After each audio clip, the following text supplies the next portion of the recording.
Ooh, we're back for another one. It's almost Valentine's Day.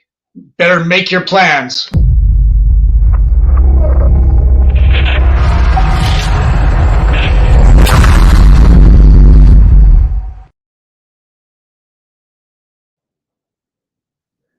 This is COFOH Live Undead. I am your host, Daniel Crosier, and I am joined by the amazing Jagur Rozell. Yeah!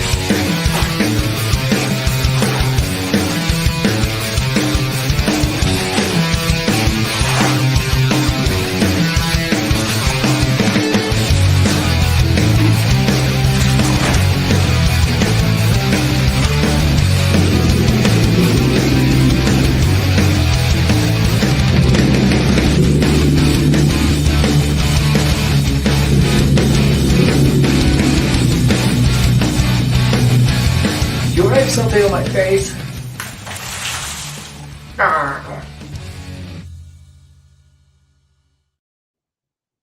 Jagur, how are you, sir? I am well. How are you? Good, good. That good. was nice blood right there. Thank you. We get a little festive with that stuff. Yeah. I mean, you got, are those dead things behind you too? Yeah, I've got a bunch of little latex cast skulls and stuff strung together. Little skeleton dude behind me. You know, just kind of, he's just hanging out. He's being cool. Gross. That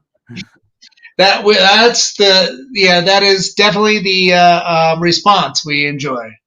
Gross. That's the correct response. So yes, so we did it. 5 stars. All right. Jagur, tell us a little bit about yourself. You know, where you come from and how you got into filmmaking. Well, I've been a filmmaker since I was a little kid. Right now I live in Fort Collins, Colorado, but I am originally from Seattle. So I was making movies in Seattle too when I was a little kid, and they weren't good, but you got to start somewhere. But right. But yeah, I've just been doing it ever since, and of course, not at the same level I was back then, but I getting better at it in high school, right. And, just along the way. Nice. Yeah. You're 21 years of age, and you've been making films pretty much your whole life. Can you tell us what was your inspiration? Yeah. I guess inspiration, like when you don't know how films are made, like when you're young, like when I was 5, I'd watch a movie. I'm like, how does that, like, I wouldn't even question it. I was like, well, it's a movie. It's on the TV. Maybe they're back there on the TV because you're an idiot when you're 5. But once I learned about video cameras and that was even a thing, it was like, whoa, this is something that I could do if I wanted. And so I just got going making skits later, or like once I figured out the video camera situation. But just from there, I think after a little while seeing or more mature movies, I guess, meaning like where they're more artistic. Okay. I guess I would say. So not like, when I'm a little kid watching Shrek, right? Like, not to diss Shrek or anything, because Shrek is like the greatest movie ever, but but learning the I guess the art of cinema, or good kind of learning like the tools of the trade and some of the storytelling.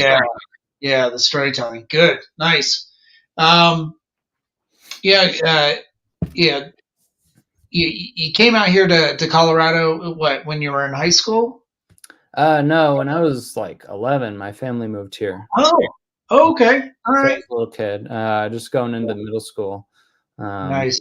yeah, just started that in Colorado. Um, Nice. yeah. That's cool. We have a mutual friend, Calvin Shepard, who sent me some of your films. Sent me Half Alive in 125, which is a fantastic black and white noir zombie film. Can you tell us a little bit about that?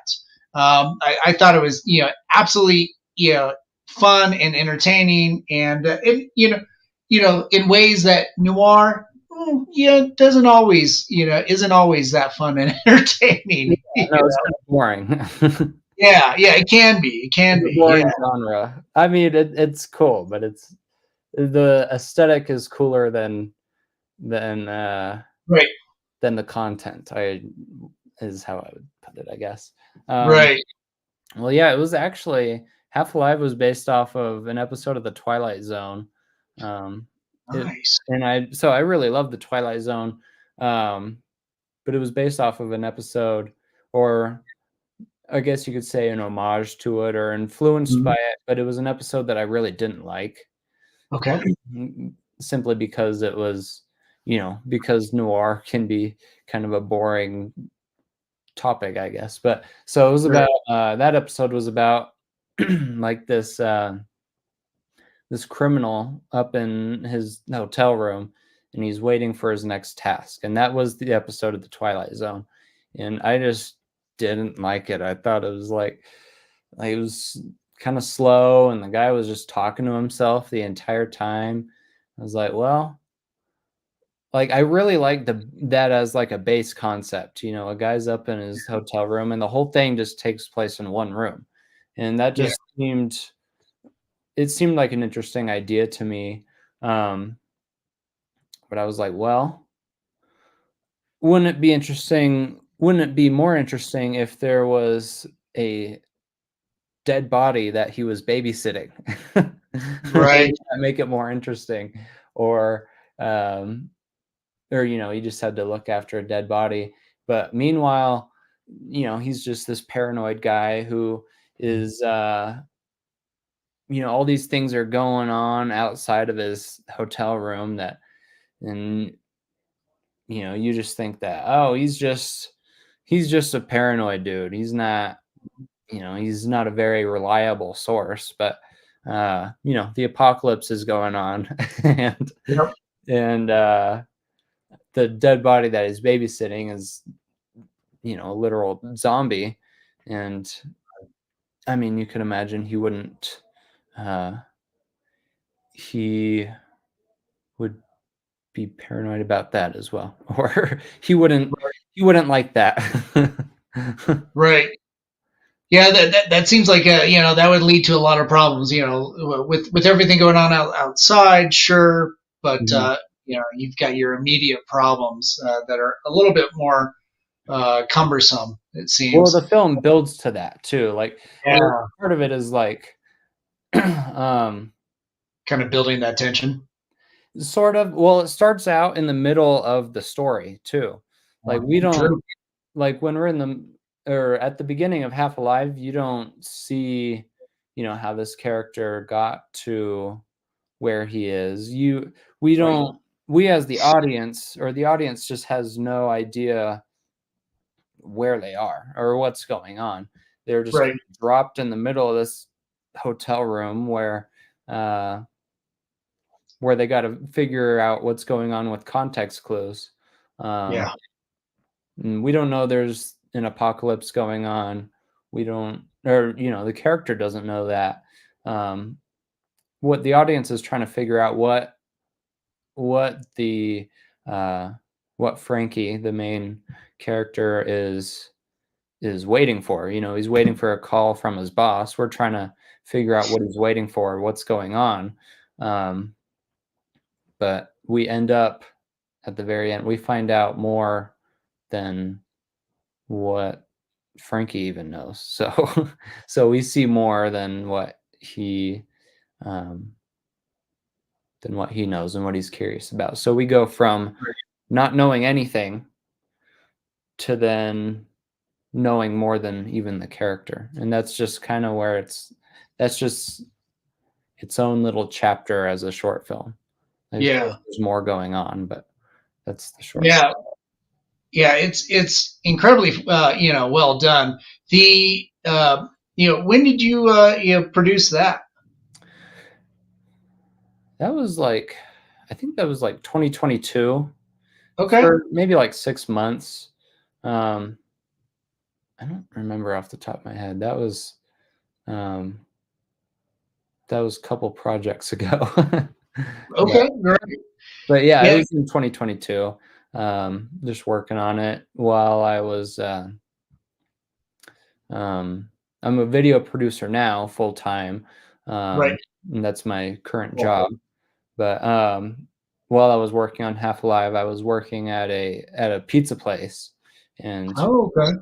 I was like in the middle of leaving the pizza place, and so it kind of has Half Alive kind of has the theme of like quitting your job almost. Yeah. So that some of that kind of comes across. Yeah.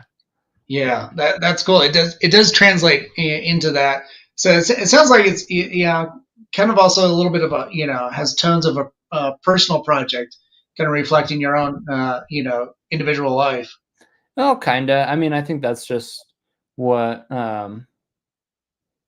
like when you're writing something, I think that naturally just happens. I didn't even really think of that at the time. Okay. But then I noticed afterwards, like it's kind of ironic that then actually the main actor in Half Alive is he worked at that pizza place too, and he Oh, got cool. another job actually for a morgue. He was delivering dead bodies. That was his job that he transitioned into, and I was like, dude, that's what he does in the movie. Yeah, that's awesome. So, wow, that's pretty cool. Was that a direct translation in there, or is that just coincidental? That was coincidental. Like Okay. there were so many things like that. He was leaving that pizza place too. A lot of people that helped me make Half Alive Yeah. worked at that pizza place because there were a lot of creative people there, like makeup Right. artists and I think a lot of jobs like that will have more creative people because creativity is harder to monetize. So that's Right. I think just how it goes. But some very talented people helped me make Half Alive. Nice. Yeah. Can I ask if they still work with you on video production? I haven't worked on I haven't worked on something with them since Half Alive, no. But Okay. I mean, we all nothing ended badly or anything. It just Cool. Right. it was just we all went into our own separate jobs, so it was Yeah. it just kind of naturally, I think, went that way. But I'm, of course, want to reach out to them again and say, hey, like, are you guys still doing creative stuff? Yeah. So, Yeah. Most definitely. Now, not too long after completing that project, you took up learning animation. I did. Yeah, and you've got a project that you're debuting tomorrow night. That's Yes. full on animation. Can you tell us about that? It's Yeah. a little project called Nice Spare. Yeah. It's not scary. Okay. Doesn't It's not Colorado Festival of Horror. Um, but it's it is an animation. It was something that I'd never made an animation, or I knew nothing about it until this project. One day I was or so basically the premise is like when when you go bowling and you get a strike and then you see up Yep. on the screen or those stupid animations from the 90s, Yep. it was like strike or gutter ball. Right. Those are completely outdated, and those are kind of like everyone knows those. Right. So the short film is essentially one of those, but like a 12-minute version of one of those animations, and it's got a whole story in it. And that came about where it became kind of a common thing where so many people obviously know about those, but they would create memes of them. So like bowling alley screens when you get a strike, and it's some other crappy 90s animation or everything looks well, I guess you could say that's kind of scary. Those old Right. animations. But Yeah. Yeah, they're definitely frightening. I mean, yeah, very dated. yeah. It's we've definitely come a long way. Yeah. but, but I really like that aesthetic too. Just that old 3D animation. So I was like, well, I have this idea to make Yeah. a movie of these animations. Of course, I would have to learn how to animate, but I think that would be doable because I used to have buddies who could use Blender, which is where I animated Nice Bear. Okay. And when I would watch them use it, it would make me want to throw up. Like I was like, oh, like I'm not a very I'm not the most tech savvy guy in the world, but or math. Yeah. Like Well, I've never been and very that, good at math. yeah, and that's interesting because you know how to edit, you know how to do camera work and everything, and audio, right? Mhm. So that's pretty technically endowed. I would say. Well, I wouldn't argue that it's you have to know computers really well in order to animate. You have to um, it's just something you kind of have to. It's a concept you have to wrap your head around, like Right. creating or 3D modeling as well is another huge aspect of it. So you're creating that like from scratch, and then Right. all the characters and all the buildings you're creating from scratch, and then giving the characters like a skeleton. So you say like even their finger bone, like, and that's what animating is. You say, okay, I want this bone to move along this axis, this many degrees at this point in time, Yep. Yeah. but for every bone and every character. Um, and that's just something that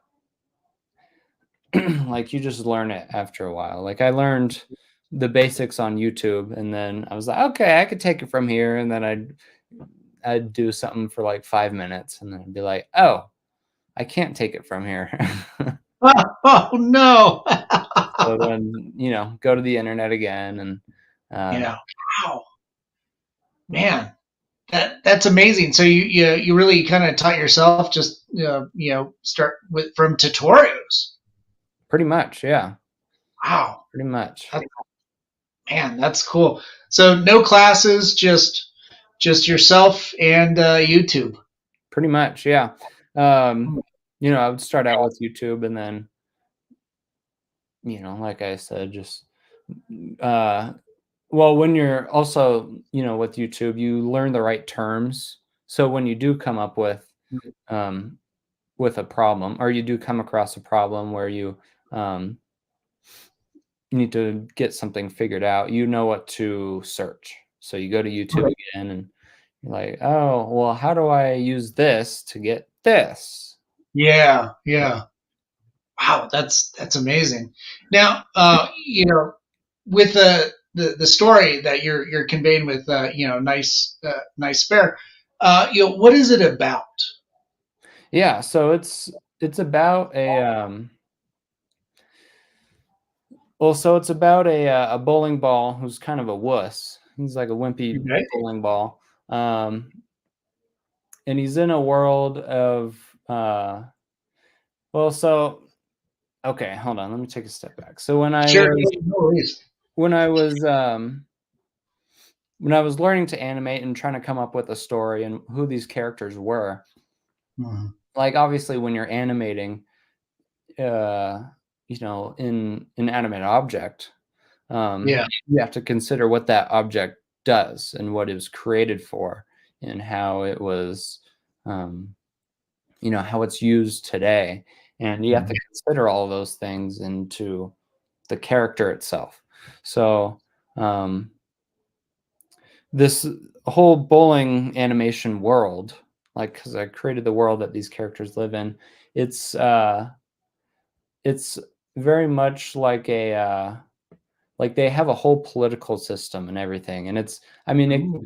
can resemble like human political systems, but it's more like the relationship between predator and prey. So, Okay. like a bowling ball would normally be a predator, and the bowling pins would be the prey because that's what they were created for. Um, Right.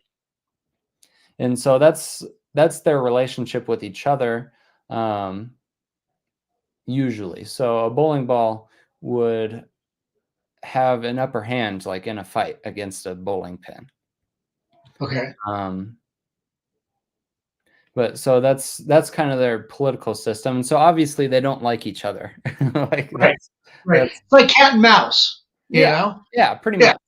much. Um, but in this case, or in this scenario that I created, it's more of so the bowling ball is a predator, but he is um, still learning that about himself, essentially, and Okay. he's kind of almost finding his predator instincts, at the Mm. beginning of Nice Spare. Um, so bowling ball, uh, uh, there's no dialogue in the film, so no one actually knows any of the characters' names, but I do. The main character is Baller. Okay. He's sitting there like, I'm gonna name him Baller, uh, and no one will know. Well, Yeah. now you know. So, but yeah. So it opens with him like Mhm. on the wrong side of town, essentially, where Okay. he's um, in an area where there's more bowling pins, and the bowling pins are kind of a gang. They gang together because they have to. Right. Because if it's just one bowling pin versus a bowling ball, then they won't stand a chance. They're very Yeah. Yeah. social Strength as in numbers. predators. Yeah. Strength in numbers. Yeah. Right, and I mean that's just the reality of bowling too. Um, Right. there's 10 pins up against a bowling ball, but so this bowling ball is learning his own predator instincts, and so that I think that's why he's even there to begin with on that side of town. Like he's not looking for trouble, but Mm. it's interesting to him. And then he finds a love interest, a Okay. pink bowling ball. and and so that's where that gives him a reason. It gives him a reason of something to fight for. It gives them something to fight for, not just Okay. his own predator instincts. So, um, Yeah. and Gives them a cause. all these, say that again. Gives them a cause. Yeah, yeah, and all these bowling pins are, obviously they want to stand in the way of that because they don't like them anyway because they Right. don't get along. Um, and so that's essentially um, the story of Nice Spare is that Okay. um, it's about a bowling ball who finds what's worth fighting for and Okay. his own predator instincts. Okay. So yeah, kind of along the lines of basically boy meets girl. In Yeah, this case, ball meets ball. yeah, no, it's definitely silly. It's not Yeah. like I'm explaining it in this whole political system that they have, uh, but that's all. That's just the story. It doesn't Yeah. like when you're watching it, you can get all that, but uh, that Yeah. was the story. Yeah, it kind of sounds like it also, him finding himself in let's say a bad neighborhood, wrong part of town. A little bit of a fish out of water type scenario too. that mixes it potentially. Yeah. So man, that's cool. So with that, it took you a year and a half to learn animation and produce this. Is this a short film or a feature, or how is this? It's 12 minutes long. It took Okay. me So it took me 1 year. I started I opened the Blender project on Yeah. December 5th of 2022, Oh my gosh. and then I rendered the last shot on December 5th, 2023. And I didn't plan that. Wow. That just happened to work out. So Oh my it gosh. was a That's year amazing. exactly. Yeah. Um, Wow. and so it's 12 minutes long. So that's like a minute a month, essentially, Wow. to create Nice Bear. That's tremendous. Because along with the animation, you got to do all the background. Everything's got to be in that 3 dimension too. Mm-hmm. Was the modeling and everything? Is that the hardest part, or is it just like building out the world in general? Well, I mean, building out the world is the modeling. That Yeah. was, I think, something that I had a lot of fun with that actually, because I had in my head what the settings were going to look like, Right. and so like the street corner took me a few months to just model everything, and then like all the buildings. And I wouldn't say that that was the most challenging part. I mean, some things, like, Yeah. I think what I remember, one of the hardest things was animating the characters walking. Like Right. that It, was oh, for yeah. walking. Like running was easier than walking. I can't explain. Oh. The bowling pins, the pins don't have any legs. It was Yeah. easier to make them walk than it was for the bowling ball to walk, and he does have legs. Okay. Walking was Nice. so difficult for me, but I figured it out. But Yeah. modeling, another, I guess the hardest thing to model was a palm tree leaf. Hmm. Like, Okay. that's in the background. Like, that wasn't even like like, it didn't even really matter that much, but it was so difficult to make. Yeah. Just kind of a challenge that you wanted to get that extra detail going. Yeah, yeah, or just this is me just messing around with the animation too. It's also Right. me learning as well as making a film. Right. Wow. That's cool. Well, when it comes to like you know filming in live action and in animating, is there what's the biggest hurdles? Like, is there something that you prefer in one medium versus the other, or what? Yeah, have you been able to reflect on that? Yeah. Well, even just while while animating, it I was discovering things like, oh, well, this is so much easier than this. I didn't write a single word for Nice Bear. It was all Okay. up here. It was all in my head. Wow. Okay. Nice. And but so it took me a year. So I didn't have to depend on anyone else. It was all just, Mhm. it came down to me creating everything. So Okay. while I was animating one shot, I'm like, okay, well, I know the next two shots. It's like, and when I get to that shot that I originally had, I already have a plan for the next two shots after that. But Yeah. and didn't write a shot list or anything. It was just all in my head. But it was, a lot of it was, I'd be figuring it out as I'm going too. Like, well, the bowling ball can't hurdle over a wall. Like, and I needed him to hurdle over a wall. And so I had that idea, and then I'm actually trying to execute it. It's like, how do I have him do that? And so then, you have to adjust accordingly to get the same result. Right. And that's where I was getting creative with it. Um, knowing what needed to happen in the story, but then and knowing where each character needed to be, even just during the fight scene, because there's a big fight scene in the movie. Knowing where each character needed to be for the fight scene, like it's all choreographed. It was all in my head. I didn't write anything down for that. It was all just, okay, well, this character needs to be here for this, and they need to be here for this. If I was doing this live action, then I would need a month just to plan everything. Right. Just to plan everything. But while I'm animating, I have everything worked out as I'm going. Okay. If something doesn't work, then I take a day, then I do it again, and I reset them up in a different in a different way that that moves the story better. So a lot of that is you're kind of planning as you're going, and that's something that I did like about animation over live action.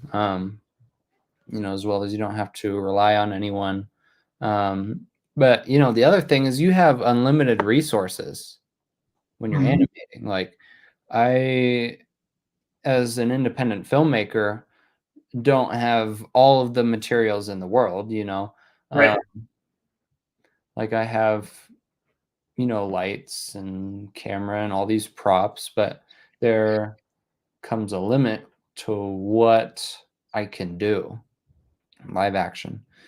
But when you're animating something, you could do whatever you want. Like a street light, you want that street light to flicker, I could do that, and just make it do what you want it to. If you want the camera, so camera's here in 1 second, and then the other second it's over here. Yeah. I could do that. If it's live action, I can do that, but it's going to take me longer than a second. Yeah. You gotta, sit there, set up, the camera, set up the lighting, set up everything that's supposed to be, in frame and stuff. You do that. You do that in animation too.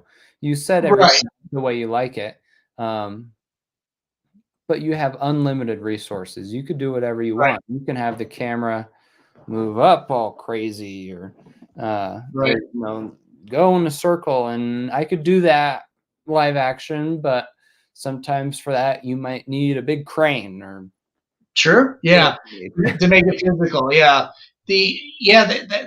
That's the beauty of animation. You're able to build everything that you need, all the tools. You can modify things, almost on a whim. It seems like you're able to do everything, if you can by yourself, and be able to enjoy as many espressos as needed to get the job done. Yeah. No, because a lot of it's just sitting there. Yeah, I've had back problems. Oh no. Yeah. Well, hopefully you've got enough back support, or you've got somebody there to walk around on your back, pop everything back into place. No, yeah, I'm doing it. Chiropractors. I don't know. I went to one for the first time a few weeks ago, and it was like, I'm a video editor, so I sit down all day. Yeah. Oh dear. Oh man. Yeah. So tomorrow night is the red carpet premiere event in Fort Collins. What theater is that playing at? It's actually in Loveland. It's in the Metrolux. The Metrolux in downtown Loveland. So nice. Just kind of the main theater there. That's or the main theater that's not the Rialto. The Rialto, I guess you could say, is the main theater in Loveland. But it's in downtown Loveland at 7:00 tomorrow. Nice. And it sounds like you're almost sold out. Just a few more tickets available. Yeah, that's right. Nice. Congrats. That's awesome. House. That's awesome. Yeah. So everybody that's watching after this broadcast, go and see if you can secure those last few tickets. Damn it, the link is in the comment section. We also have it scrolling in the ticker down below. But yeah, definitely go out, support this young man, and support amazing filmmaking and art. In your local community. This is absolutely amazing, and my hat's off to you. Holy cow! Learning animation in a little more than a year. Good God! Thank you. No, Yeah, it was fun for sure. And I cool. mean, I only have more to learn. So Yeah, that's cool. With the premiere tomorrow, what's next for Nice Spare? Or is that going to film festivals? What do you guys have planned? yeah, I think we're doing some film festivals. Eventually we'll get like an online release. Um, since the original inspiration for this, came from memes anyway. So it's like I should release it back where it belongs, on the internet. so, um, so that's what we have in mind, as well as film festivals. And I think we have a couple other ideas, but Cool. that's where it should be expected to be seen. Nice. And then, for yourself, do you have another project lined up? Not anything lined up at the moment, but I have a couple ideas. I want to start writing a feature. Cool. I have a couple ideas rolling for that, but just waiting for Nice Spare to get all figured out first, and Nice. then I'll get on that. With the feature, do you think it's going to be animated? Yeah, good question. I don't know. I don't think I want to do. I think an animated feature for one would take me alone a long time, and I think in Colorado, I don't know too many other animators, so I think that's a skill that, of course, I want to keep getting better at. Yeah. I don't think I would be. I don't have a plan to make an animated feature right now. No, Okay. just more live action stuff. Maybe more Cool. along the lines of like more horror stuff. So kind of like Yeah. Half Alive. Yeah, I'm all for that. I'm a sucker for horror. I'm a sucker for good animation too. So, so you've got a fan in me, buddy. Well, thank you. Yeah, yeah, yeah, most definitely. Jagger, I want to say, thanks for coming on the show and being so generous with your time and talking about, a lot of your creative process and sharing your art with us. Yeah, no, thank you. Thanks for having me on here. It's nice. Yeah, most definitely. And just a reminder again, everybody that's out there, yeah, the links in the comment section. Go there and support young filmmakers like this gentleman here. And yeah, sky's the limit. Yeah, it's really quite inspirational to hear where you came from and see all the cool stuff. So you can't wait to see more of your work. I think your career is absolutely exciting. Well, thank you. Yeah, Yeah, I'm excited for the next project too. So cool. Yeah, and yeah, for everybody that's going to show up tomorrow night, say hi to this young guy. Shake his hand. So it'll be good to see everyone. yeah, most definitely. Yeah, Jagger, hang out for a few minutes while we sign off. But again, thanks for coming on. Yeah, thanks for having me. It's always nice chatting. Yeah, good. Thank you. Yeah. And for everybody else that tuned in, thanks so much, guys. To all our sponsors and friends, to Mutiny Information Cafe. If you're going to start a revolution, make sure you're caffeinated.